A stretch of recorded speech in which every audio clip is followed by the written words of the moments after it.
What's up guys, it's your favorite Q coach. Welcome back to another video. This video is going to be a little bit different than normal. We're actually not going to be reacting to a video.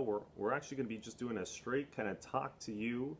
We're going to discuss some ball flight laws. We're going to be really discussing kind of low point, angle attack, how to kind of start thinking about these concepts and stuff that I usually bring up to clients in lessons, which I think really help them revolutionize their ideas around these concepts and then how they can apply it to their golf swings to get better. So without further ado, let's go do this thing.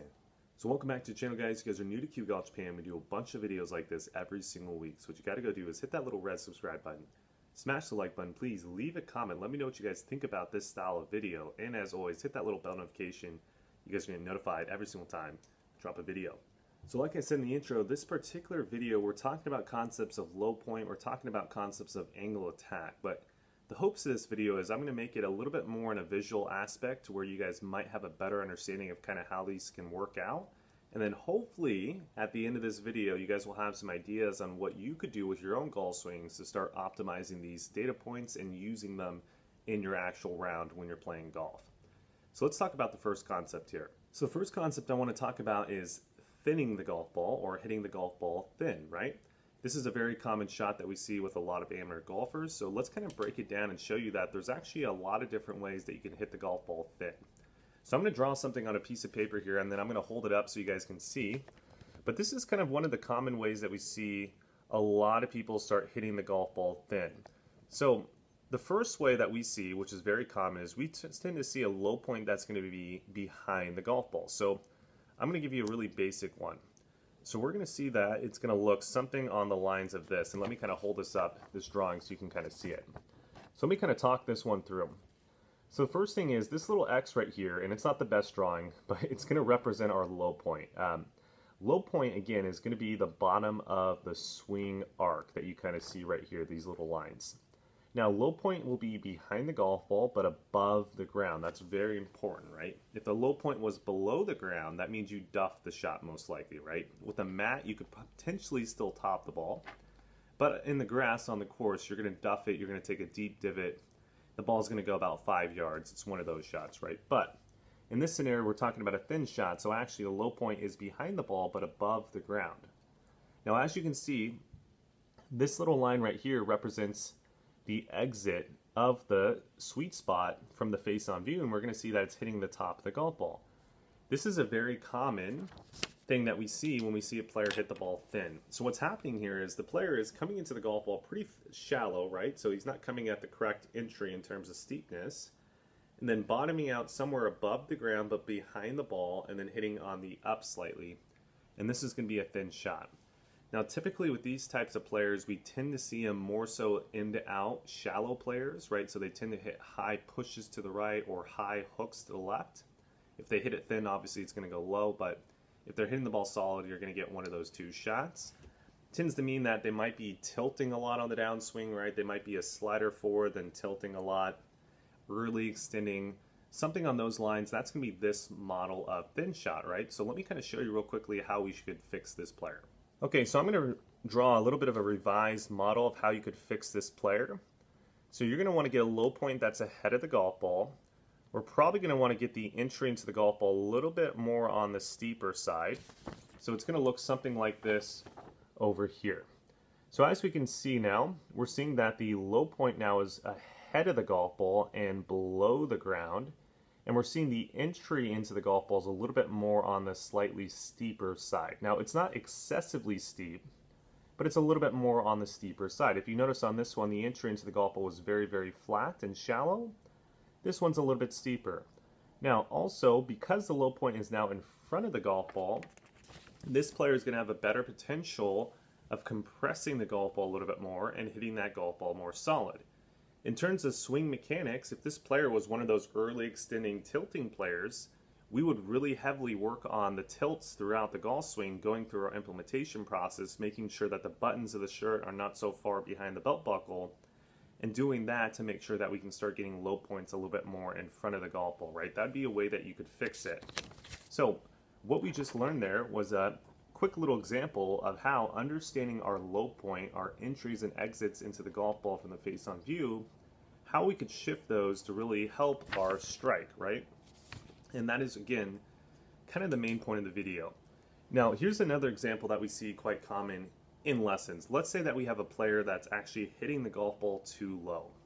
Now, typically this player is going to be taught that they need to take off loft, right? These are the players who have slow club head speeds, but they were taught by other instructors that they need to get their dynamic loft lower. What are these players typically doing? Well, they're going to probably look something like this. So they're going to have a low point that's ahead of the golf ball. They're also going to tend to be a little bit on the too steep side, so they're coming down a little bit too steep, as well as they're having a dynamic loft that's quite low for their club head speed, but visually it's going to look something like this one down here. So as you can see, the low point is shifted actually a little bit more ahead than this one right here. Also, this angle is a little bit more steep than the one up here.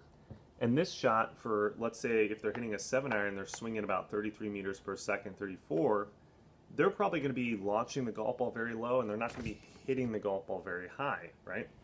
So what is happening with this player? Well, from the down the line view, you might see that this player probably has a hand path that moves a little bit outwards towards the golf ball.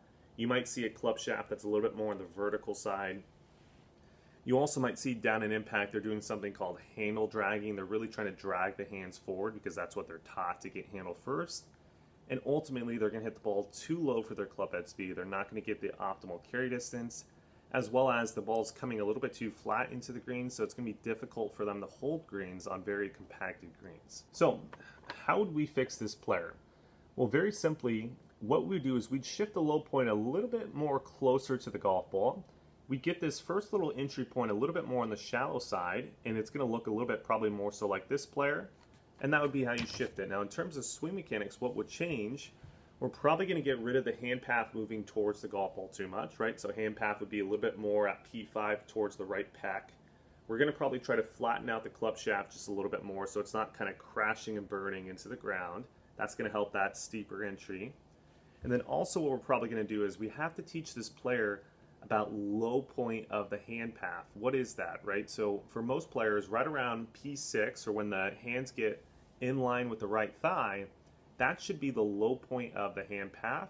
For you slower swinging players, you might even want to see the low point of the hand path even slightly behind the middle of the thigh and almost behind the shoe line. That might be a good place for you slower swinging players. What that will do then is it's going to allow your hand path to start raising as it's going inwards and around, and that should get your angle attack a little bit more on the shallow side, as well as make sure you're not taking off too much dynamic loft. You're actually going to start launching the ball a little bit higher. You're going to get a little bit more carry distance. The ball is going to come down at a little bit steeper angle. You're going to be able to start holding greens. So what are some take-home points from this video? Well, the main take-home points here are, when we're talking about low point, when we're talking about angle attack, as well as these kind of entry and exits, there's a million, if not an infinite way to do all of these things, right? And what you need to find, first off, is what is important for you. And to start off, what is important for you, I always like to start off with club speed, what club you're hitting, and then what shot type are you trying to hit, right? For example, if you're trying to hit a shot that needs to stop on the green, right, because it's a compacted green, if I come in too low, I can't hold the green, well, then you're not going to want to have a low point that's very far ahead of the golf ball. You're also not going to want to be so steep because you're probably going to launch the ball too low, and you're not going to be able to get the height of the shot or the steepness of the descent angle to hold the green, right? Again, this is just, once you understand these concepts, these are common sense ideas that were really going to help you out on the course. Also in this video, hopefully you got some swing mechanic ideas of what would affect some of these entries and low points, angle attacks, etc. So if you guys want to learn more about this stuff, what I want you guys to go do is make sure first off to subscribe to this channel, right? Because we have a bunch of videos like this coming out every single week. Also, you got to go check out our website. We have many different products that we have available for purchase. We have P1 through P10 checkpoints for irons. We have P1 through P4 checkpoints with driver. We also have our Kiwi Coach live lesson webinar where you can see a live, actually two-hour lessons currently. You can see live and how I teach my clients. There's a bunch of great information, a bunch of great products on our website that will help you understand these concepts even better. And we also have other courses that are going to be coming out soon that are going to be talking more so about these ball flight laws and how you can utilize them in your own game. But without further ado, make sure to like, comment, subscribe, share, all that good stuff. And I'll see you guys again in the next video.